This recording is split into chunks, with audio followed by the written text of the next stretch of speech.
Bom dia, gente. Só um minutinho que eu vou mandar o lembrete aqui para as pessoas.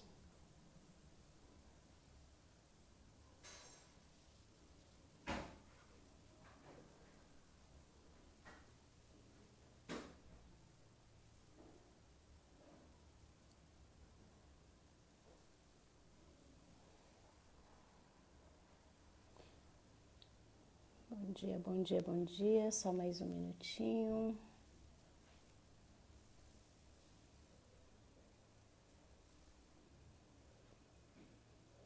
Gente, essa aula de hoje é imperdível, então, se você pode convidar alguém para participar dessa aula, pega essa setinha que tem aí do lado e envia o convite. Lembra as pessoas dessa aula de hoje. Basta você pegar essa setinha aí, ó, essa setinha que tem aí embaixo e sair clicando nos seus contatos e enviar.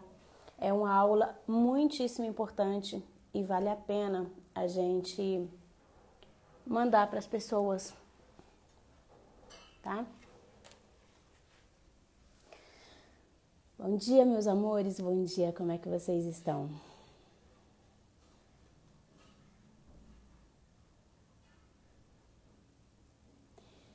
Eu esqueci que hoje eu estou de roupa florida e é horrível para ler os comentários. Eu vou ter que pegar aqui o computador para eu olhar os comentários, porque fica ruim para ler. Doutor Délcio, bom dia, já está presente. Eu vou chamar o Doutor Délcio, gente, para a gente poder adiantar o nosso dia. Hoje tem muitas perguntas, com certeza, e é um tema muito importante. Sejam todos muito bem-vindos a essa aula. E tem muita gente me perguntando, professora, com relação à abertura das áreas comuns, já pode abrir, não pode, como é que está essa questão? Então, o Dr. Délcio hoje vai poder responder essas e outras perguntas para vocês, tá? E como o tempo aqui é limitado, é uma hora certinha, vamos aproveitar essa uma hora ao máximo, tá? Lembrando vocês que hoje às 9 da noite tem uma super mentoria comigo e vários dos meus alunos lá às 21 horas no outro canal. Muito bom dia, mestre! Bom dia, Maílson. Um prazer mais uma vez estar com você, com todo o seu público, e espero que possamos levar alguma informação pertinente e importante para toda a coletividade condominial. É sempre um prazer estar com o senhor. Sabemos que o seu conhecimento é muito amplo e nos traz uma tranquilidade, entre aspas, né? Porque é algo que nos dá uma chacoalhada, mas assim, é muito bom saber o que é certo e o que é errado, e o senhor nos traz essa segurança. Obrigada por participar com a gente. Doutor Leozio, assim como eu, o senhor está aí de frente para muita gente, né? O senhor recebe muitos pedidos de ajuda de síndicos aí de vários lugares. E o senhor sabe que está uma polêmica esse negócio de abertura das áreas comuns, né? Pode abrir, não pode abrir, os decretos estão mudando o tempo todo, né? Um dia eles falam uma coisa e daqui a pouco você tem que ficar de olho porque eles falam outra coisa, né? E eu queria ouvir a sua opinião a respeito disso. É, Enquanto isso, pode a falar, pode falar. minha opinião hoje, ela vai uma opinião com tristeza. Por que que eu digo que minha opinião vai com tristeza hoje? Nós tínhamos traçado todo um paralelo a respeito dessa questão, onde o nosso movimento se balizava naquilo que, apesar do governo do Distrito Federal, estou dizendo no caso do Distrito Federal, depois eu vou ampliar para todo o Brasil, que eu sei que você tem captação no Brasil inteiro, né, sobre Sim, a sua influência. Mas no DF, os decretos foram sendo editados e chegou a um certo ponto que o síndico condomínio, né, porque nós também somos assessores jurídicos do síndico condomínio oficiou ao governador requerendo que ele resolvesse a questão do uso de máscara na área comum do condomínio, porque os decretos só editavam e só relacionavam as questões voltadas às áreas públicas, né? Mas aos condomínios e às áreas comuns dos condomínios não existia nada que vinha tratando sobre a matéria. Chegou a um certo ponto de mandarmos também o ofício à Casa Civil do Distrito Federal e esta nos respondeu com um parecer. E no parecer da Casa Civil, eles diziam que as áreas comuns dos condomínios se equiparavam às áreas públicas, porque tinha circulação de pessoas, né, de forma indistinta, apesar de ter um certo controle, mas tinha uma circulação muito grande de várias pessoas, não só moradores, como visitantes, empregados, pessoas que faziam entrega e tudo. Nesse meio tempo, esse parecer da Casa Civil, do governo do Distrito Federal, ultrapassou a questão do parecer e entrou na seara de determinação. Então, no parecer determinava que, sim, que as áreas comuns dos condomínios eram tidas como áreas públicas para o efeito do uso de máscara, então, obrigatoriamente, todos os condomínios deveriam obedecer à questão do uso de máscara e estariam sujeitos às multas previstas nos decretos do Distrito Federal. Isso nos deu um acalento porque tínhamos um norte a seguir. Em seguida, o governador sensível a essa questão, porque também o síndico condomínio ele mandou um ofício, né, para o próprio governador, e o próprio governador ele fez um decreto dizendo que nos condomínios deveriam ser usadas as máscaras nas áreas comuns, inclusive com a penalidade de multa e tudo aquilo. Então, a sensação que nós tínhamos é de que o governo local ele tinha um alinhamento com o nosso posicionamento de que as áreas comuns dos condomínios deveriam ser tratadas como se fossem áreas públicas e outras situações paralelas, porque a intenção é proteger a vida. A intenção não é multar. A intenção não é dar poder a síndico ou retirar poder de síndico para que evite que as pessoas circulam em condições ou utilizem as áreas comuns em condições diversas do que todo o país está trabalhando. Porém, o Conselho Comunitário de Águas Claras ele fez um requerimento via ouvidoria, pedindo para que o governo se manifestasse em relação à abertura de academias, abertura e utilização de áreas comuns dos condomínios, saunas, quadras de esporte, campo de futebol, essas coisas todas que os condomínios hoje mais novos, que são tidos como condomínios clubes, né, sejam eles de apartamentos, sejam eles de casas, que o governo pudesse se manifestar. E para nossa surpresa, nossa decepção e nossa tristeza, a Casa Civil se manifestou com um parecer um pouco diferente do que esperávamos. Por que esse parecer foi um pouco diferente do que esperávamos? Nós já fizemos várias críticas relacionadas à aprovação e promulgações de leis distritais, aonde, a nosso ver, essas leis que foram aprovadas e promulgadas, elas adentravam na seara do Código Civil, do Código Penal, como, por exemplo, a questão do síndico que é obrigado a fazer a denúncia de violência doméstica, violência familiar ou qualquer tipo de situação dessa no condomínio. Então, isso nos causou uma certa preocupação, porque o governo começou a usar 2 pesos, 2 medidas. No que interessa, não é inconstitucional o governo do Distrito Federal adentrar em questões que, teoricamente, afrontam o que dispõe o artigo 22, inciso 1º da Constituição Federal, ou seja, que só o Congresso Nacional pode editar leis que tratam sobre direito do Código Civil, Código Penal, Código Tributário, essas situações todas. Então, o governo, voltando à nossa discussão, o governo do Distrito Federal emitiu um parecer, e o parecer foi informado à comunidade de Águas Claras que não se aplicaria o decreto voltado aos clubes sociais no que tange às áreas comuns de lazer, porque estariam eles, o governo, adentrando em esfera que era competência exclusiva da União Federal. Então, por isso que eu fiz esse paralelo.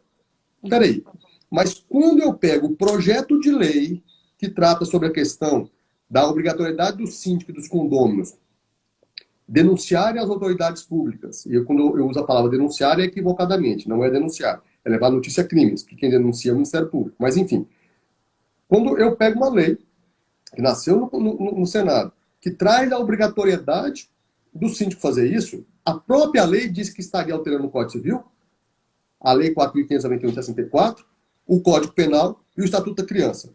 Ok. Então o Congresso ele agiu com coerência e disse: para que eu obrigue o síndico a fazer isso, eu estou alterando 4 códigos federais.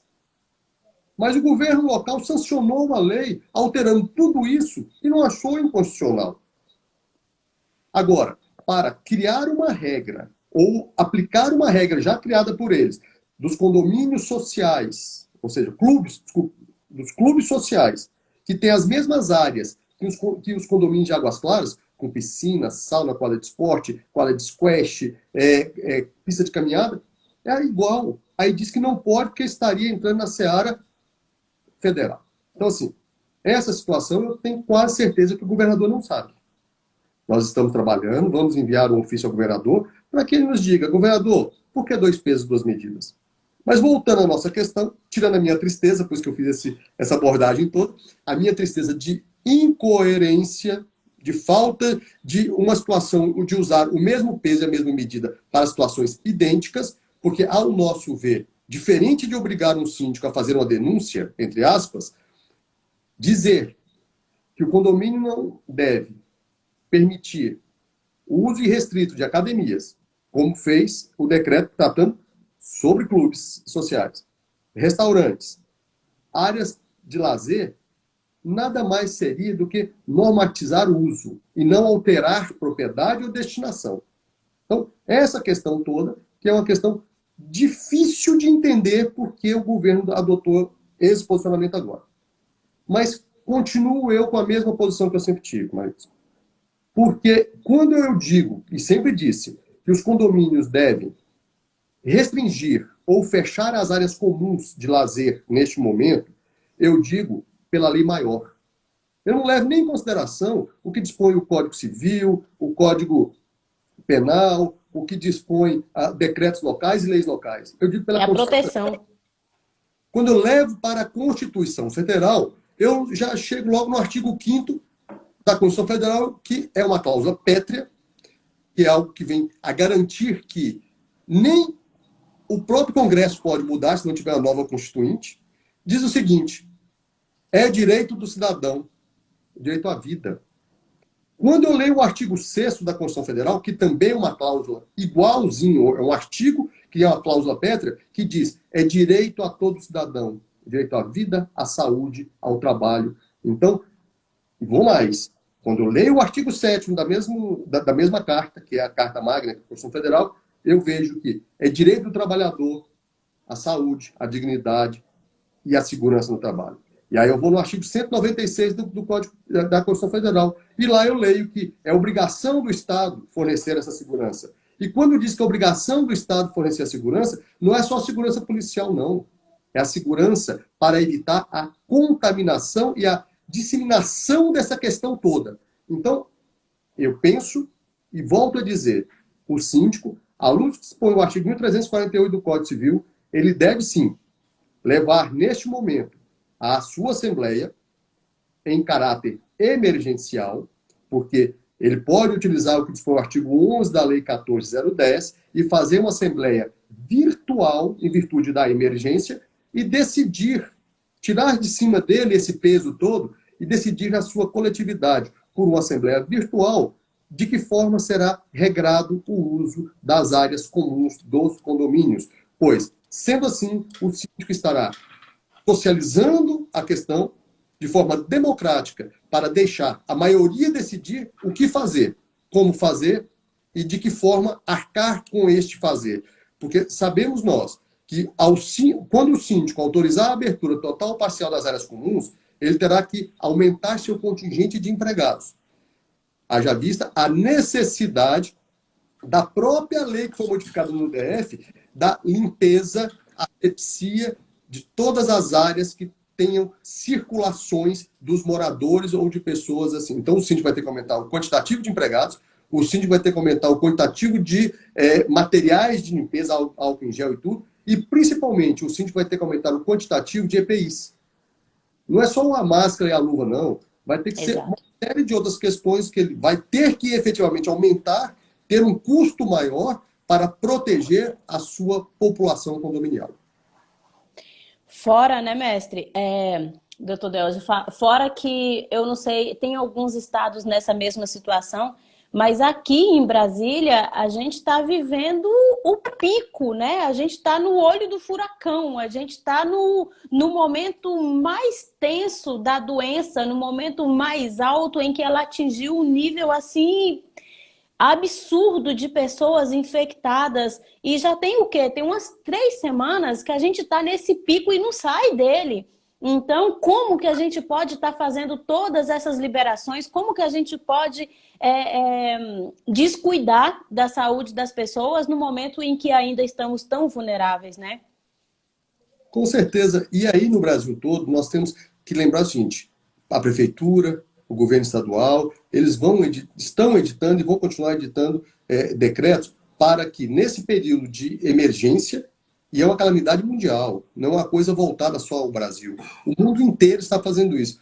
Eu digo o seguinte: eu já tive o prazer de conhecer a Nova Zelândia. E é um local que é maravilhoso. A educação das pessoas, a forma de agir das pessoas é algo ímpar no mundo inteiro. E lá, né, a notícia que nós temos da Nova Zelândia é de que rapidamente foi controlada a disseminação e que não teve aumento nenhum, um número muito pequeno. Por quê?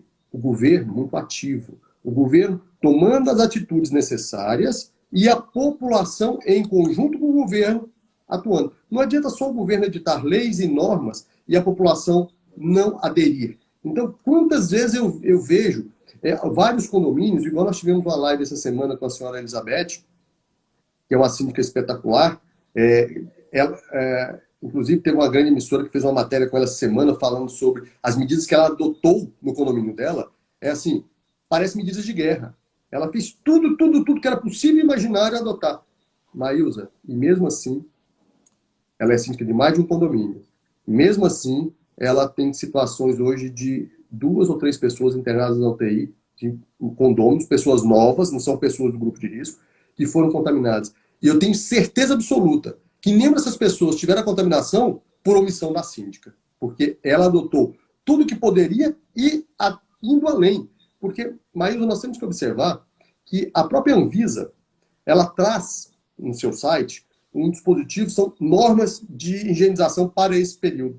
Então, quando você lê o rol de situações e o quantitativo de afazeres que uma pessoa que tem a obrigação de cuidar da segurança dos seus condôminos tem que cumprir, é até assustador.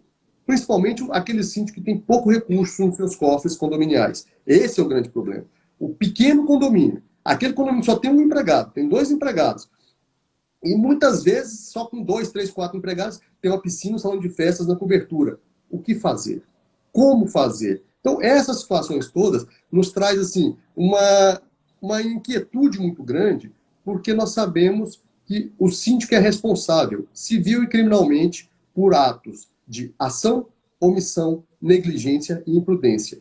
E quando eu vejo o que a legislação civil e o que a legislação penal pode dar ao síndico como situações de criminalização ou de responsabilidades, eu fico muito preocupado com aquele síndico que simplesmente atende 1 ou 2 condôminos dizendo o seguinte: eu necessito nadar, eu necessito usar academia. Eu cheguei a escutar pessoas dizendo o seguinte: eu tenho que nadar na minha piscina do condomínio porque eu tenho uma indicação médica disso. Aí a síndica disse: ok, nós vamos criar uma rotina diferenciada para fazer o uso da piscina. Aí ele disse: não, mas a piscina tem que ser aquecida, porque eu não vou tomar banho em água fria.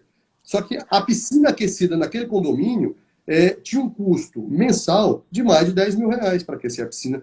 Acho que era 5 ou 10 mil reais, não me lembro agora o valor, mas pouco importa. Era um valor muito expressivo para que uma pessoa pudesse usar a piscina, o condomínio deveria ratear em todos os condôminos aquele valor absurdo. A solução que eu disse para a síndica, eu falei: síndica, se o condomínio deliberar que o uso da piscina para esses casos poderá ser flexibilizado, nós temos que usar a norma do Código Civil que diz: quando o condômino utilizar a área comum ou as áreas comuns de forma exclusiva, deverá ele arcar com o custo dessa utilização. Então, assim, se ele quer água aquecida, se ele tem necessidade de água aquecida, ou se lhe convém usar uma água aquecida, que ele pague por ela. Então, essas situações todas são situações que nossos síndicos têm que verificar. E aí, como eu disse, no Brasil todo, cada situação é peculiar. Cada síndico tem que adotar uma previsão e uma normatização. Aí me perguntam, mas Délgio, eu não tenho poder para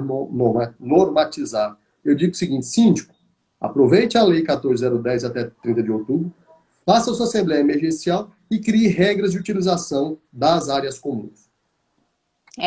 Fora que ainda tem aqueles casos assim que eu recebo muito, né? Professora, os meus funcionários não querem usar máscara, não querem usar tal coisa, não querem usar o EPI. E não só os funcionários, os moradores também, né? Aquilo que a gente acabou de falar. Os moradores não querem usar as máscaras por onde andam, apesar de ter lá, ó, em todo lugar, dentro do elevador, na entrada, na saída, todo canto tem lá, é obrigatório o uso de máscara. Ainda assim, você encontra pessoas sem máscara. E aí você vai fazer o quê? Você vai multar? Você vai notificar? Você vai fazer o quê, né? Por mais que você fale, por mais que você conscientize, ainda tem as pessoas que não fazem uso disso. O que fazer com essas pessoas? Então, Maísa, eu vou sedimentar não, fracionar a sua pergunta. O que fazer com o condômino que se recusa a usar máscara nas áreas comuns? Nos condomínios do Distrito Federal, nós temos um decreto dizendo que eles são obrigados a usar. E a multa é pesada. A multa nossa aqui não é igual em outros estados, que é uma multa levezinha, não. Tanto é Verdade. que um grande condomínio aqui do Distrito Federal, desses que ficam à beira do lago, condomínios de apart hotel, que na verdade hoje 90% é utilizado como moradia fixa. E tem uma parte ainda que é circulante. Ele foi multado o mês passado em R$ 4.000. E lembrando que a lei diz o seguinte, que a próxima multa vai para 8. Então, o síndico, sabedouro que o condomínio pode ser multado, ele deve notificar o seu condomínio para usar. Se o condomínio não usar, o síndico deve começar a documentar e denunciar ao poder público. Porque o síndico não pode fazer multas previstas em lei. O síndico pode fazer multa prevista no regimento interno ou na convenção.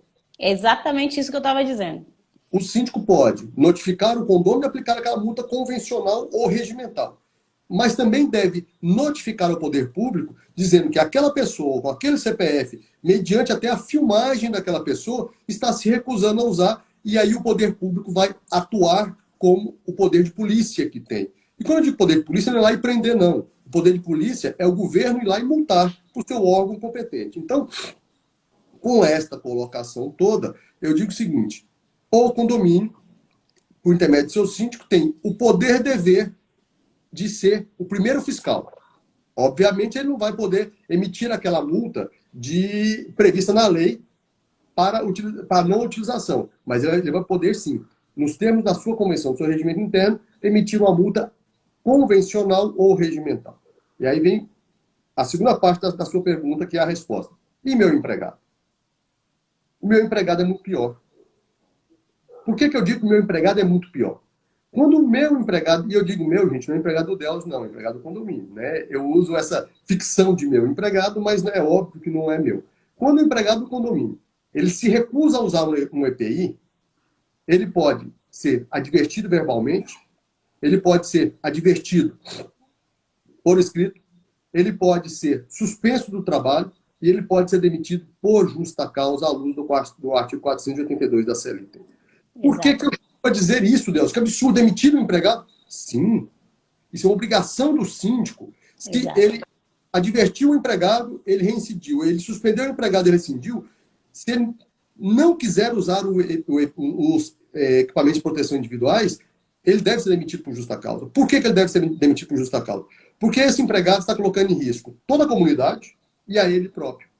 E aí, quando eu lembro da decisão que o Supremo Tribunal Federal proferiu de forma liminar uns 2 ou 3 meses atrás, que disse que a contaminação do Covid-19 pelo empregado caracteriza doença laboral. Se eu tenho a exposição de uma característica de doença laboral, de uma contaminação de um empregado, E o condomínio tem a comprovação que ele adotou todas as possibilidades de proteção a este empregado, principalmente aquelas previstas na própria norma da Anvisa. E aqui em Brasília, Maísa, a maioria dos grandes condomínios foram notificados pela Secretaria Regional do Trabalho a fim de comprovar o cumprimento de uma série de normas de proteção ao trabalhador, né? Que as NR estabelecem essas normas de proteção aos trabalhadores, e os condomínios foram obrigados a adotarem essas normas e comprovarem junto à Secretaria Regional do Trabalho. Então, se o condomínio adotou todas as normas, colocou à disposição do empregado todos os equipamentos de proteção, ele, condomínio, tem o poder dever de exigir a utilização. Por quê? Porque se ele não fornecer os equipamentos, ele já, de forma omissiva e negligente, expôs o seu empregado à contaminação. Se ele fornecer o equipamento, mas não exigir o cumprimento, é a mesma coisa. Então, se o empregado fala, não, eu recebi, mas não usava, aí alguém pensa, mas aí o condomínio não é obrigado a fazer o empregado a utilizar.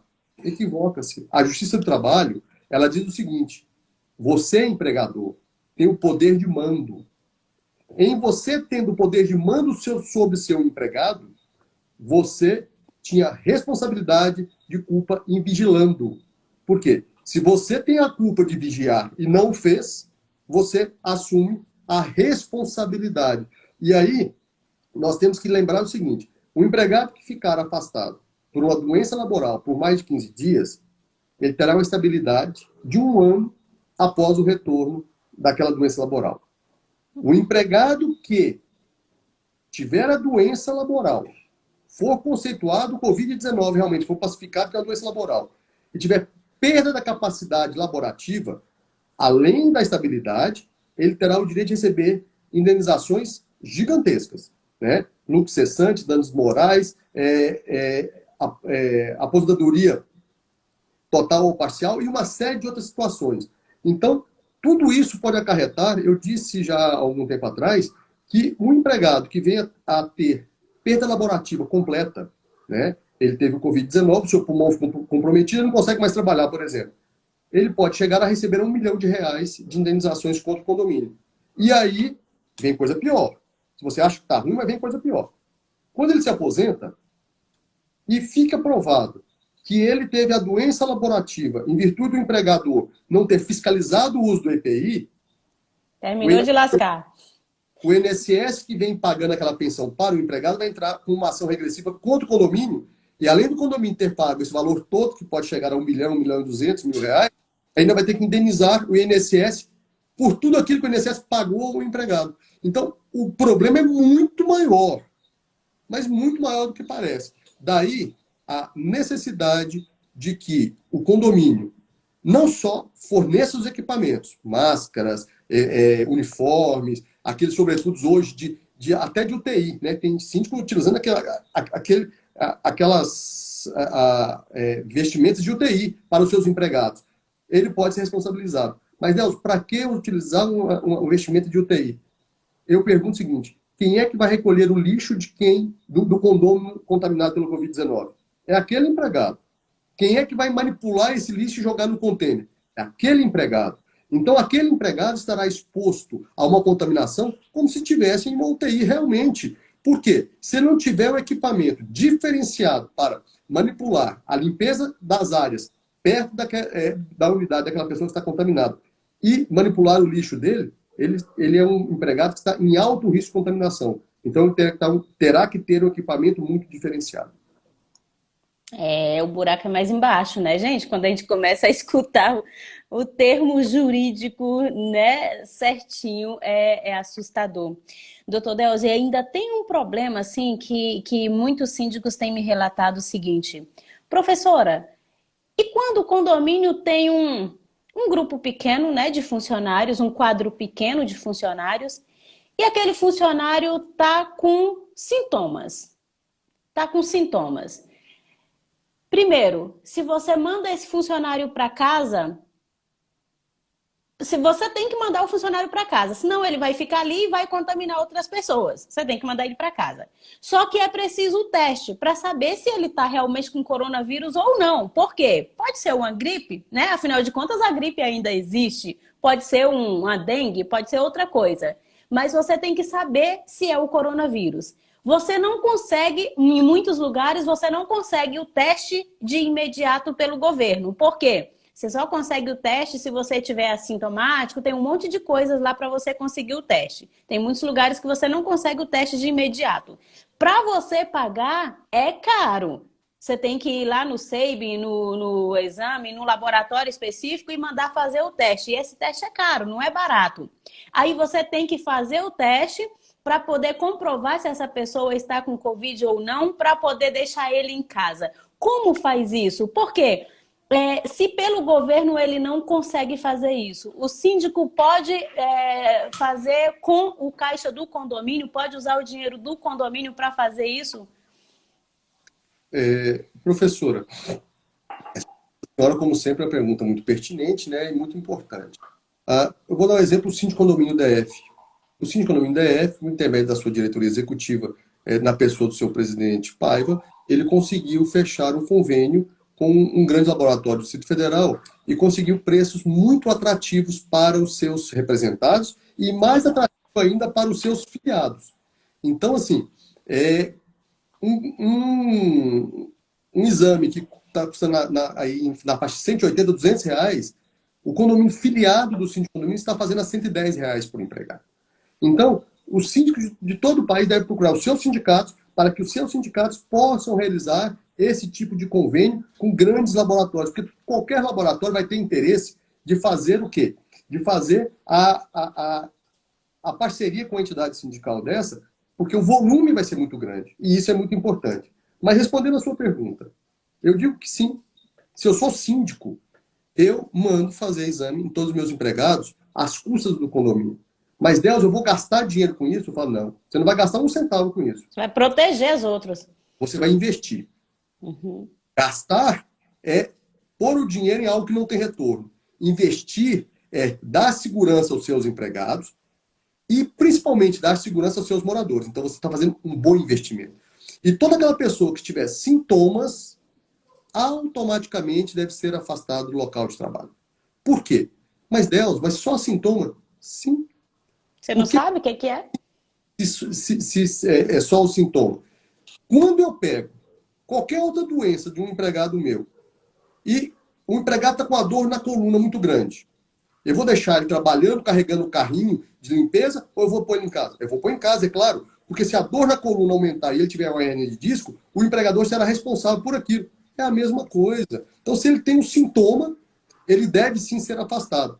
E o EPI, equipamento de proteção individual, ele sempre deve ser usado. Mas então eu vou dar o EPI para ele, mesmo com o sintoma eu vou continuar trabalhando, porque eu só tenho 3 empregados, professora Marilza. O que fazer? Eu digo o seguinte, nós temos casos, igual eu citei o nosso presidente Paiva, presidente do Síndico Condomínio, ele contou numa live que fizemos essa semana, ele contou que ele aos 77 anos e o vizinho dele aos 82 anos, eles fizeram o seguinte pacto.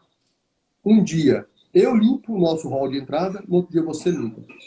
Significa dizer que empregado não está indo no hall de entrada deles porque são grupos de risco. Então, eles mesmos estão limpando. E isso, gente, nesse momento, nós estamos num momento de guerra ao coronavírus. Então, tudo que for possível e necessário e imaginário deve ser adotado. Obviamente, o condomínio ele tem que afastar do trabalho não só aquele empregado que esteja com indício de contaminação, mas também ele tem que pensar o seguinte: e se eu não afastar o meu empregado do grupo de risco? Se eu não afastar o meu empregado que é cardiopata, que é diabético, tem problema renal, tem problema pulmonar, tem problema de obesidade e uma série de outras doenças que podem causar uma questão muito mais grave em caso de contaminação, e aqueles maiores de 60 anos. Então, assim, o síndico deve pensar nesse momento. O dinheiro é importante, mas a segurança e a vida é muito mais importante.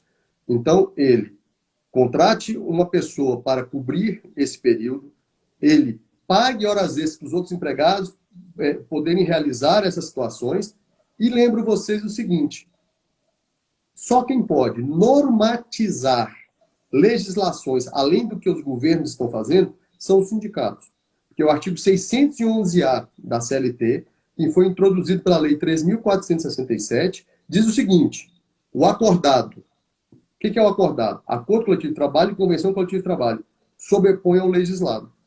E o que o sindicato, patronal e laboral, pactuarem sobre esse regramento, só não pode suplantar o que está disposto no artigo 611-B e na Constituição Federal, no artigo 7º da Constituição Federal. Então, o que fazer nesse momento? E principalmente o seguinte, Maílza, o que fazer neste momento que o Congresso Nacional deixou caducar a MP 927, que tinha como nítida intenção proteger o trabalho e o emprego e a renda. E o Congresso negligentemente preferiu não votar a MP e deixar caducar, e deixar um vazio na legislação brasileira no momento de pandemia. Então, por exemplo, o Síndico no DF, ele está fazendo acordos coletivos de trabalho e aditivos à Convenção Coletiva de Trabalho para cobrir esse vácuo legislativo.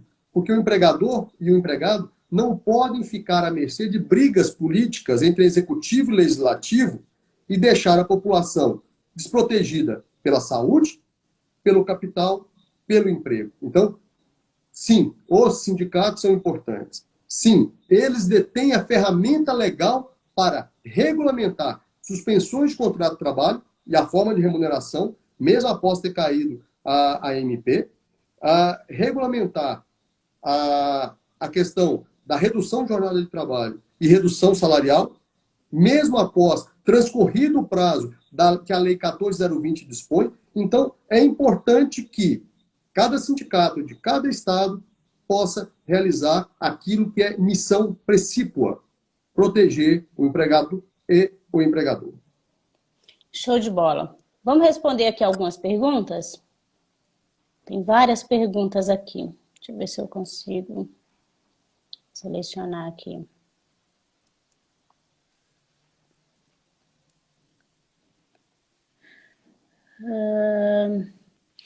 Natan colocou assim, e quanto ao elevador, muitos moradores querendo que o elevador possa ser usado por duas pessoas de unidades diferentes, o que fazer? Então, Maílza, essa é uma questão que eu digo o seguinte, o síndico que não quer assumir uma responsabilidade que não deveria assumir, no sentido de ser penalizado com isso, ele tem que usar a democracia nesse momento. Vamos levar para a Assembleia? Se eu posso levar para a Assembleia, que esta Assembleia possa votar um regramento de utilização de elevadores, de espaços públicos nesse momento de pandemia, por que não fazer? A Assembleia virtual, emergencial, não tem problema. Lembrando que o artigo 1351 do Código Civil, que foi editado pela Lei 10.406, ele sofreu uma alteração, né, pela Lei 10.931, que estabelecia inicialmente que para aprovar um regimento interno ou alterá-lo precisaria de 2/3 dos condôminos, a nova lei retirou essa obrigatoriedade, Maílza. Então, quando a lei retira essa obrigatoriedade, eu posso criar um regimento emergencial no período de pandemia, que ele tem prazo fixo até o final da declaração de calamidade pública mundial. Então, quando eu faço isso, ou calamidade pública nacional, porque nós temos uma lei no Brasil que estabelece essa situação. Quando eu faço isso, eu crio regramentos. Se o condomínio, por Assembleia Geral Extraordinária, cria um regramento, à luz do artigo 1351 do Código Civil, e nesse regramento estipula de que forma será usado o elevador, obviamente tem que ser cumprido. E já tem que prever a pena também. Quem não cumprir será penalizado com 10% da taxa condominial, 20%, 30%. E se esse condômino reiteradamente descumprir uma regra, ele pode ser punido pelo que dispõe o caput do artigo 1337 do Código Civil, que é uma pena de até 5 vezes o valor da taxa condominial. Mas se esse morador ele passa a ser considerado como antissocial, ele pode ser punido pelo que estabelece o parágrafo único 1337, que é uma multa de até 10 vezes o valor da taxa condominial. Só que para tudo isso o síndico tem que estar muito bem assessorado. Obviamente, ele vai ter que ter um corpo jurídico capacitado, experiente, para conseguir trilhar todos esses caminhos, a fim de que o condomínio possa ter um bom regimento, e eu não digo regimento, eu digo regulamento nesse momento, um bom regulamento transitório para o momento, para que possamos realizar todos os atos necessários à proteção dos condôminos e punir aqueles que efetivamente primam pela individualidade e esquece que morar em condomínio, a coletividade sempre deve prevalecer. Porque eu vou lembrar mais uma vez o que dispõe a Constituição Federal. A Constituição Federal garante o direito de propriedade, desde que ela atinja o fim social que dela se espera. Lembrando que a gente ainda tem esse problema da questão da Assembleia Virtual, né, doutor Delcio? Porque a Assembleia Virtual ela veio para ajudar e eu acredito que muito bem, né, principalmente nesse momento, inclusive tem aumentado muito o número dos condôminos participantes. Só que a gente sabe que a Assembleia Virtual, infelizmente, não é uma realidade para muitos condomínios. Por quê? Né? Tem muitos condomínios de classe social baixa, de poder monetário, né? Pessoas que não têm muita capacidade técnica de utilizar computadores, celulares para entrar em sistema e tal, ou às vezes nem tem esses equipamentos para poder entrar. Então, tem muitos condomínios que é impossível realizar uma assembleia virtual. E a assembleia presencial, por enquanto, ainda continua, né, suspensa. Então, nesses casos, é o bom senso, né? É sentar com o conselho, é reunião ali com o conselho, é ver o que é possível fazer sem assembleia. Exatamente. Aí, lembrando que decisão de assembleia é um ato jurídico perfeito e ela é soberana, a não ser que tenha afrontado alguns dispositivos previstos no artigo 66 do Código Civil, que declara o ato nulo quando prevê alguma daquelas situações lá do 166 do Código Civil.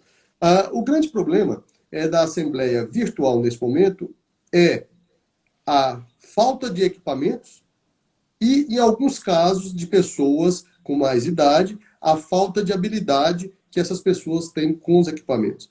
Agora, nós temos que lembrar o seguinte: a Assembleia virtual não é Assembleia aberta virtual, aonde eu pego votação por WhatsApp durante 2, 3 dias. Não. A Assembleia virtual é uma assembleia como qualquer outra assembleia, com ato concentrado, de que, de uma forma ou de outra, o condomínio possa realizar uma situação fática de votação. Obviamente, alguns síndicos já estão sendo mais criativos de fazer o seguinte: como eu vou fazer naqueles condomínios que realmente têm essa dificuldade? Alguns síndicos podem instalar nos andares de cada edificação, eu digo instalar não de momento integral, né? De forma definitiva, mas no momento da assembleia, instalar 2 ou 3 aparelhos por andar, aonde cada condômino, com auxílio de uma pessoa que tenha mais habilidade, possa ajudar a votação. Ou seja, a votação é virtual, não existirá concentração de pessoas, com espaçamento normal, podemos até colocar televisores. Hoje nós temos televisores, não precisa nem ser os grandes, pequenos. Eu coloco televisores nos corredores, aonde cada 3, 4 moradores, com distanciamento de 1 metro, 2 metros, 3 metros, possam ver uma assembleia, que pode ser pelo Zoom, pelo Meet, ou qualquer ferramenta dessa. E que na hora da votação, existe aqueles tokenzinhos que cada um pode votar no token. Então, existe como fazer. Agora, é óbvio, quanto mais tecnologia, maior o custo. Né? E isso é um problema muito sério. Mas lembrando o seguinte, que a Assembleia Virtual, por enquanto, é só se for emergencial. Obviamente, nós já temos 2 projetos de lei, um da senadora Soraya Tronic e outro da deputada Celina Leão, que nós tivemos o prazer de trabalhar nos 2, de que irá propiciar a possibilidade de uma Assembleia Virtual pós-pandemia. Né? Isso é importante porque é uma situação muito incrível, que antes disso, antes da pandemia, a gente falava assim, uma Assembleia Virtual não vai ser uma coisa boa. Reunião virtual não é uma coisa boa. Só que é algo que não tem mais como regredir. já faz parte da nosso dia a O dia. mundo mudou, né?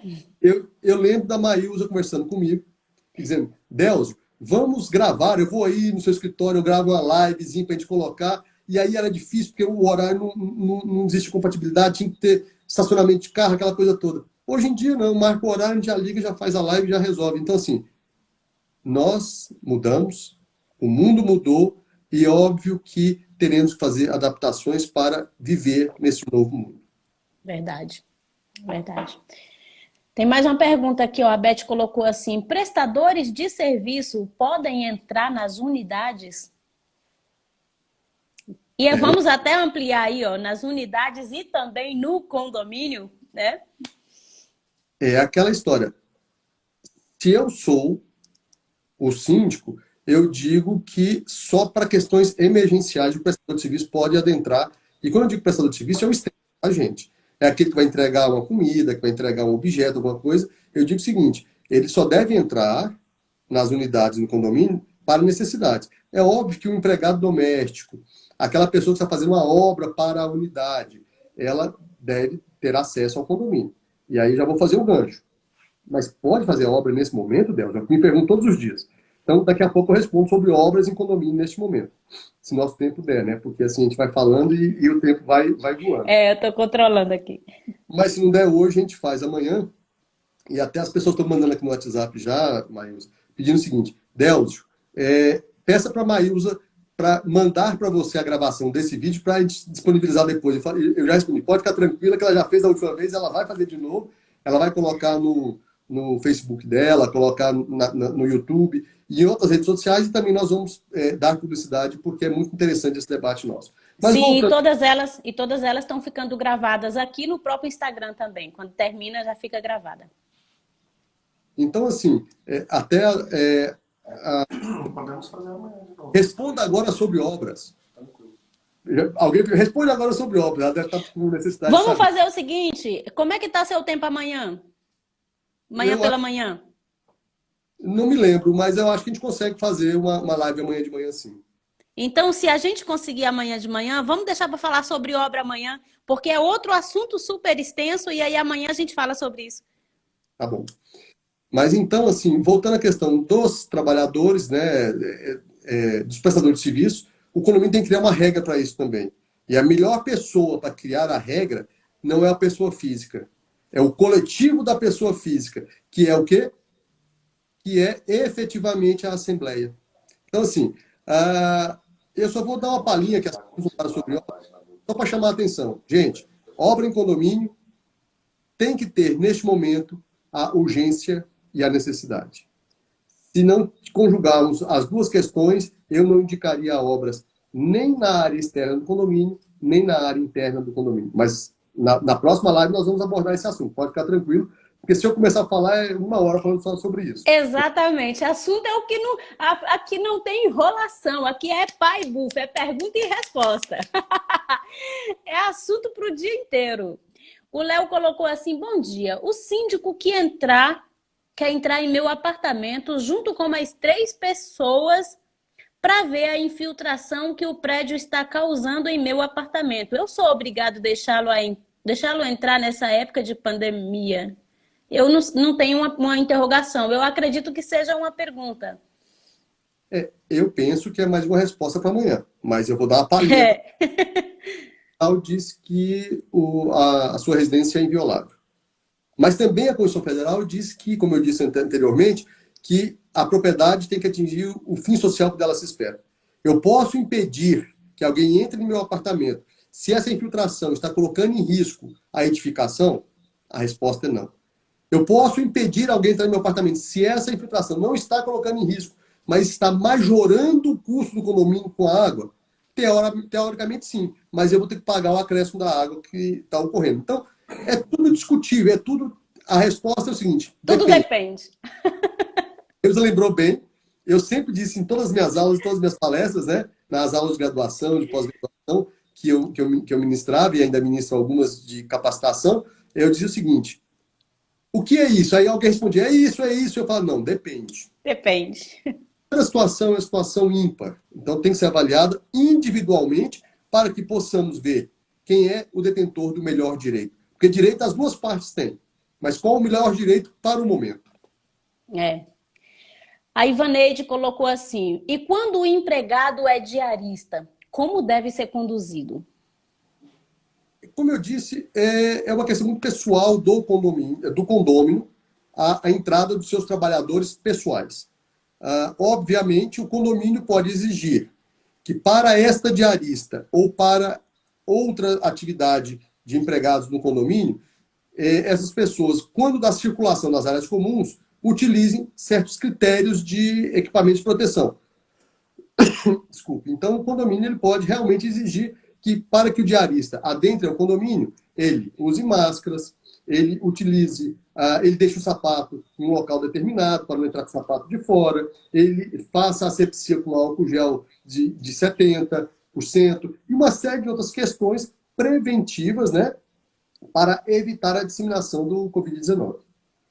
Legal. O Álvaro colocou: quando o morador tem confirmação de estar contaminado com o Covid e recebe visitas por estar fazendo aniversário e foi informado que deveria estar isolado, o que devo fazer? Eu, neste caso, se sou síndico, eu já teria aprovado um regramento, né, dizendo que as pessoas com contaminação comprovadas estão proibidas de receber visitas sociais, podendo só receber visitas efetivamente médicas da área de saúde. Porque a visita social, visita aquela pessoa, sai, põe a mão no elevador, põe a mão no corrimão, maçaneta da porta, maçaneta da entrada, ou qualquer outra situação, a contaminação já foi feita e todos estão expostos. Então, assim, eu aprovaria em assembleia para que neste momento fosse proibido. E aí eu digo o seguinte, a Constituição Federal respaldaria essa decisão assemblear. Show. Muito bacana. A Rosane colocou assim: tem um condomínio com um zelador único funcionário. Ele ficou 3 meses em casa, mas retornou agora, vindo 3 vezes por semana. Ele tem 65 anos. Eu deveria deixá-lo em casa? Isso nós discutimos. Como é que é o nome dessa pessoa? Rosane. Dona Rosana, nós discutimos isso essa semana no Sindicato Condomínio. Na verdade, temos 2 semanas nós estamos discutindo isso nos sindicatos condomínios, e eu espero que todos os sindicatos condomínios do Brasil estejam discutindo a mesma coisa. Porque a Lei 1420 foi o que transformou a MP 936 em lei. Ela estabelece um período de suspensão de contrato de trabalho e redução de jornada de trabalho. Ultrapassado esse período, eu entendo que só um acordo coletivo de trabalho ou uma aditiva convenção coletiva de trabalho poderia prever situações para elastecer esse prazo de afastamento do empregado, total ou parcial. Mas eu digo para ela o seguinte: não deixe seu empregado, como eu disse no começo, com um grupo de risco, estar exposto ao transporte público, estar exposto à população, estar exposto aos próprios moradores e estar expondo os próprios moradores. Porque se ele vier a ter uma incapacidade total ou parcial laboral em virtude da contaminação do Covid-19, ou se ele vier a falecer, o prejuízo do condomínio será muito maior do que contratar um novo empregado para substituí-lo nesse período que ele não pode realizar a atividade em virtude do grupo de risco que ele se encontra. Show. A mesma Rosane colocou assim: como consegue provar que o funcionário foi contaminado no trabalho? Não consegue. O doutor Luiz Felipe Coelho, que ele é assessor jurídico da FEComércio DF, um grande advogado, pessoa muito respeitada, ele fez uma live dizendo sobre isso. Eu não estou dizendo que eu concorde ou não, eu até tenho uma posição diferente da dele. Ele entende, segundo o que ele escreveu na live, que o empregador tem responsabilidade objetiva. Eu já entendo que o empregador ele tem responsabilidade objetiva em um certo momento e subjetiva em outro. Delzo, qual a diferença de uma para outra? Eu vou explicar. Responsabilidade objetiva. Independentemente do que aconteceu, de como aconteceu, o empregado apareceu doente, estando ele vindo ao trabalho, o condomínio já é responsável.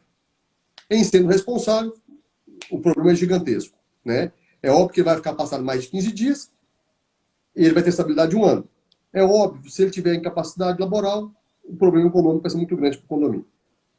Mas, Delzo, então como é que pode ter uma responsabilidade subjetiva? A responsabilidade subjetiva se dá quando existe... uma das partes tem que provar que o outro concorreu para o fato danoso. Então, como é que eu vou transmutar a responsabilidade objetiva do empregador para a responsabilidade subjetiva? Quando eu, empregador, forneço todos os equipamentos de proteção individual. Quando eu, empregador, exijo que o meu empregado utilize todos os equipamentos de proteção individual, quando eu, empregador, realizo todas as medidas mitigatórias possíveis previstas na regulamentação da Anvisa para uma contaminação, eu transmuto a responsabilidade objetiva para subjetiva. E aí, se o condomínio provar que fez tudo isto, ele terá uma grande chance de dizer o seguinte: não foi contaminado aqui. Ele foi contaminado em outro lugar, porque aqui não foi, porque aqui ele estava protegido. Aqui, tudo estava feito da forma que a legislação manda. E a defesa do condomínio será muito mais fácil e provavelmente um advogado competente conseguirá afastar a responsabilização do condomínio. Show de bola. A Sheila colocou assim, o condomínio faz cadastro de moradores, certo? E pode fazer também pesquisa de antecedentes criminais de morador? De morador não, gente. Eu digo o seguinte, esse tipo de situação, fazer pesquisa de cadastro para a pessoa ter informação particular, a lei não fala nada. Agora, quando você expõe isso a terceiros, ou até os outros moradores, você estará colocando o condomínio em risco de uma indenização por danos morais. Porque aonde está escrito na lei que o morador não pode ter antecedente criminal? Em lugar nenhum. Ele é morador, seja porque ele é inquilino, seja porque ele é permissionário, seja porque ele é proprietário ou promitente cessionário, e promitente comprador. Em sendo assim, ele tem o direito de usar, gozar do bem que ele tem a posse ou a propriedade.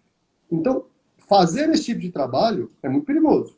Fazer esse tipo de pesquisa estará colocando o condomínio ao risco de ter que pagar uma indenização por danos morais em virtude de uma exposição de algo que não deveria ocorrer. Eu vou até aproveitar e estender a pergunta dela, doutor Delzio. Quando você está contratando, por exemplo, um funcionário, quando você está fazendo um contrato com um prestador de serviço novo no condomínio, você pode fazer essas buscas na internet, saber com relação a antecedentes criminais, nada consta civil e criminal e trabalhista é normal, a gente consegue fazer pela internet. Mas essa parte criminal a gente pode fazer, por exemplo, para você saber se um funcionário, sei lá, se ele não tem ações, se ele não já teve na cadeia, sei lá, coisas assim. É possível a gente fazer? É claro, para o condomínio, para guardar no condomínio, é possível fazer isso? Eu vou tentar responder rapidamente, porque eu sei que nosso tempo está acabando. Mas assim, ainda tem um pouquinho, tem uns minutos ainda. O síndico-condomínio, ele tinha, inclusive, feito uma previsão em convenção coletiva de trabalho, há alguns anos atrás, da possibilidade de exigir do empregado a apresentação de antecedentes criminais. O Ministério Público do Trabalho ele fez interpelação contra o síndico-condomínio DF, dizendo que isso não poderia ocorrer, porque estaria ocorrendo uma discriminação ao ser humano e ao acesso ao trabalho. E aí a gente lembra que a Constituição Federal estabelece que é direito de todos ao acesso ao trabalho. Então, essa questão é uma questão muito delicada, que o Ministério Público do Trabalho do DF obrigou o síndico-condomínio e o SEICOM DF a retirarem de sua convenção. Mas muito me espanta, porque é o seguinte, e se eu, condomínio, fizer uma vigilância orgânica, registrar na Polícia Federal e for contratar um vigilante? O que a Lei 7.102 determina? Que para ser vigilante tem que apresentar um antecedente criminal. Mas que dissenso é esse?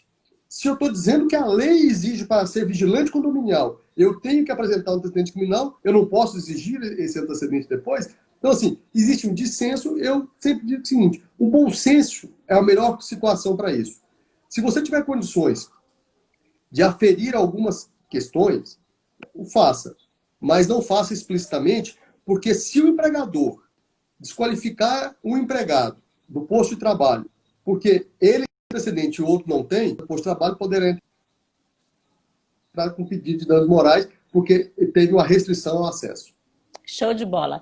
Pessoal, tem 1 trilhão milhão de perguntas aqui. Eu adoraria continuar com o Dr. Delzio aqui, mas aqui o tempo é limitado e já está acabando. Então, Dr. Delzio já se comprometeu, ele vai dar uma conferida na agenda dele. Se tiver tudo certo, amanhã de manhã ele estará aqui novamente. E aí você volta. Se você não teve a sua pergunta hoje, quem sabe amanhã ela será respondida. E é isso, Dr. Delzio. Muito obrigada. Obrigada a todos que estão aqui. Eu espero vocês às 9 da noite lá no outro canal. Até já. Bom.